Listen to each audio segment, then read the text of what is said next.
The United States is poised to become the world's #1 exporter of oil in 7 years.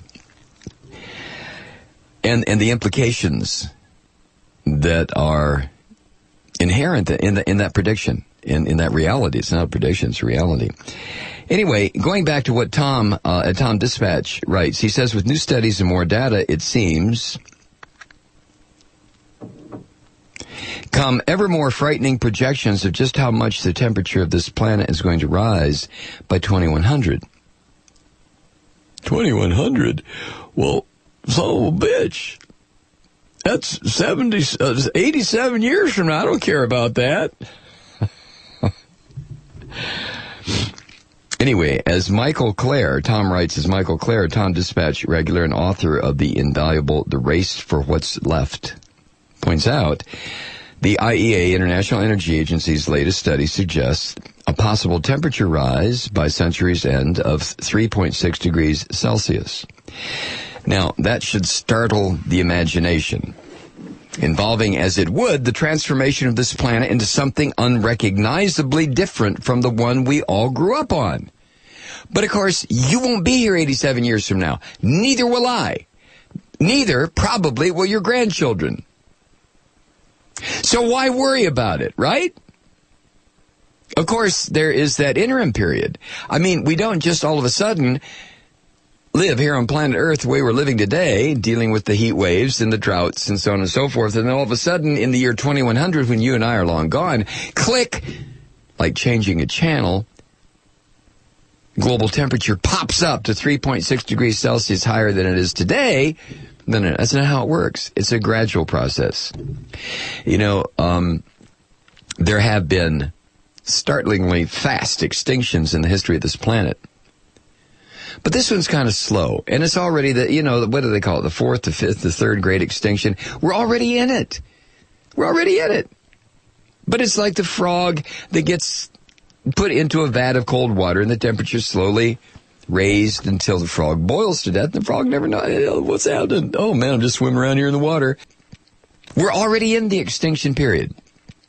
But we shouldn't talk about that because it's not, it's not.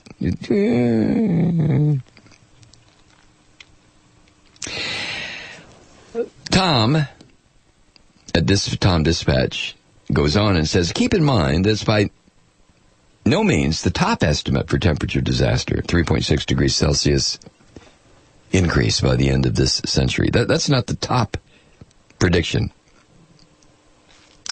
A new World Bank report indicates that a rise of 4 degrees Celsius is possible by centuries, and a prospect that bank president Jim Yong Kim termed a, quote, doomsday scenario. That's the head of the World Bank. 4 degree Celsius uptick in temperature, a doomsday scenario. Now, what does that mean? Well, I've seen enough apocalyptic movies and disaster movies to understand what that term means. Doomsday scenario? That means death and destruction on a scale, well, whatever. Now, in the meantime, the most comprehensive study to date of how humans have affected the amount of carbon dioxide in the atmosphere predicts that the planet's temperature would rise, or could rise, by an unimaginable 6 degrees Celsius by 2100. Oh, isn't this fun? This guy, see, the science is all wrong. You can't rely on these scientists. This one says 3.6, this one says 4, this one says 6. Oh, bat squeeze. To hell with it. It's Christmas. Let's go to the mall.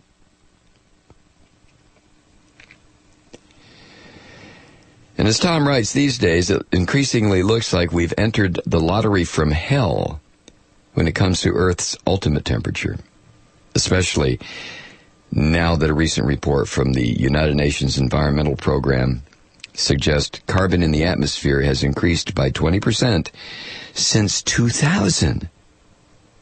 And that there are, quote, few signs of global emissions falling, end quote. So, why not just get drunk or high or whatever and say to hell with it? That's an option. And I think that's going on. Of course, getting drunk, quote, quote, getting high, quote, quote, actually means rattling nukes at each other and threatening to invade this one, and I'm going to kill you, and we're going to rain rockets down on you. The human race, obviously, is mad, totally insane. Maybe we always have been. Maybe that has been our destiny. Maybe that's what all the great apocalyptic literature has been about. The ultimate insanity of the human race as it manifests, that we're insane to begin with. Our brains are too big. There's too much capacity in our brains for us to function on this little closed-in ecosystem that we call planet Earth. We can't do it because, our brains lead us into stuff like, hey, let's make nuclear bombs. Hey, let's exterminate 8 million people. Let's see if we can do it. Hey, let's invade countries. Son of a bitch. And the piece is at that website, Tom Dispatch. It's there as of this morning. And it's a piece by Michael Clare, Klare. And it's entitled World Energy Report 2012, The Good, the Bad, and the Really, Truly Ugly. And I suggest you read it. I suggest you go to Tom Dispatch and read it. Seriously. It's scary.